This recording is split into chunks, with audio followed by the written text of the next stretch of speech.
Anton, si me ndonë tani këtë gjithë? Deri këto që thamë deri tani. Nuk ka dëgjuar. Se të gjitha gjerat nuk po kuptojnë në vendin që jetojmë. Shiko, mendoj që ndërtimi i retorikës nga dy palët është pak i gabuar. Pra, unë e shoh, po e filloj nga protesta, megjithëse unë jam një nga njerëzit që mbështes protestën.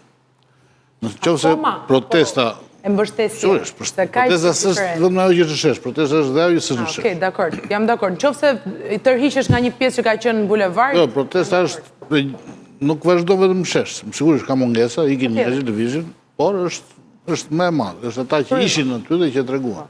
Respekt për ata që ishin. Por protesta nuk mund të njësoj Kanye West me vendimin e Ramës për të disbursuar 4 miliard lek për të animuar koncert. A ishi vendimi që të të parë ligjërisht? Dy të rinjë më shkruan Dervishi që flasin për Shqipërinë e re. Parlamenti arshëm. Po besoj që këtu ke dhe pak përgjësi, se do të nga ndalosh kohën edhe pastaj jemi... Po naturisht që kam e... Nuk ka asgjë të keqe, për mendimin tim nuk ka asgjë të keqe debati, po asgjë mbivendosjeve, po që mirë do ishte të bëjmë pa mbivendosje. Pra, nuk duhet bërë kjo. Në protest pati disa zëra, se protesta ka shumë zëra, që njësuan pjesëmarrjen në koncertin e Kanye Westit me mbështetjen e Tiranës. Nuk është fare, nuk është një të gjë. Me refuzimin e protestës, nuk është një të gjë fare. Mund t'jenë edhe protestues një pjesë aty që kanë shkuar të koncertit dhe s'ka asnjë gjë të keqe. Flasim për një këngëtar të nivelit shumë të lartë, sigurisht edhe të rinë shqiptar, edhe mosha deri në 30-35 vjeç, ndoshta edhe më shumë, e njohin, e kanë ndjekur, janë rritur me të, etj. Dhe nuk ka asgjë të keqe sikur të shkojnë te ai koncert. Nuk e njollos koncertin çfarë bëri Rama. Ajo që bëri Rama i takon një gjuhë politike dhe një çështje politike dhe ligjore, siç është bërë nga Lapaj, siç është bërë nga PD-ja sot, ka shkuar në gjykatë kushtetuese, ka shkuar dhe është denoncuar në SPAK. Nëse ky akt normativ është i palishëm, të do të thonë organet e drejtësisë. Politikisht, vendimi për të marrë atë ndim për të ndihmuar koncertin, mendoj unë politikisht duhet të ishte shumë transparent, duhet të tregonte arsyet pse e bën këtë dhe pse nuk e bën një tjetër. Sepse ne kemi një koncert tjetër tani të Zukeros për shkakun. Pse nuk shkon te Zukero parat për shkojnë te Kanye West? Mund na shpjegoj dikush? Sigurisht jo. Sepse vendimi është jo transparent dhe jo i argumentuar.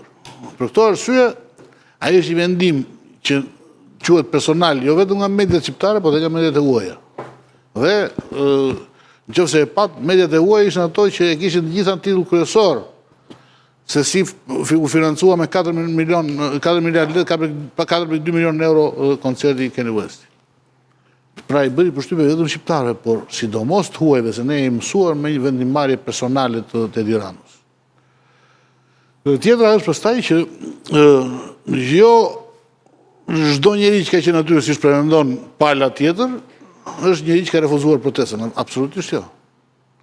Bile pati aty njerëz që po thoshin Rama jep dorëqen, pati dhe zëra kështu që tentuan ta politizonin, por nuk e arritën, ishin pak.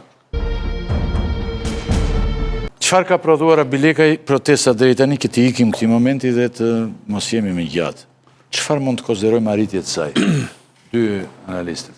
Po këtë kemi thënë që ka bërë protesta, arritjet e protestës janë të qarta, prej kohësh mos i përsërisim tani. Mendoj që në protesta është gjithmonë aty. Tu është problemi që protesta nuk është puna sa të dorën sot bulevard. Se ne e masim sa të dorën sot bulevard.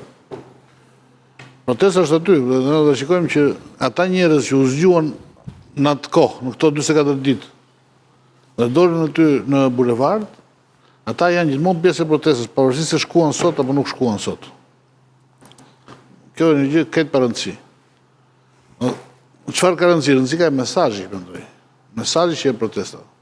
Pra, nëse kryeministri thotë që në atë protestë ka dështak dhe zemrak, atëherë kryeministri mendon që ka një pjesë të popullsisë që duhet përjashtuar nga shoqëria. Që janë dështakët dhe zemrakët, që nuk duhen dëgjuar, që nuk duhen marrë parasysh kërkesat, përse qeveria mund të bëj, mund të çojë policinë, të arrestoj, të fusë në qeli, të raha, ti ke trajtojë, ti trajtojë si qytetarë dorës dytë. Ky është problemi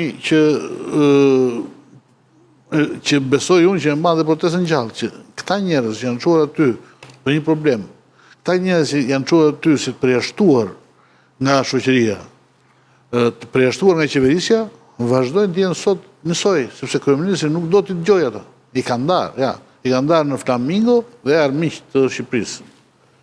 Ndërkohë që ne ju flisnim këtu, më nisin video spitalesh, vëndesh, do të thonë ambientes publike, të cilët janë në gjendje të mirë. Sepse çfarë ka bërë protesta? Ka zgjuar koshiencën e menaxhimit publik.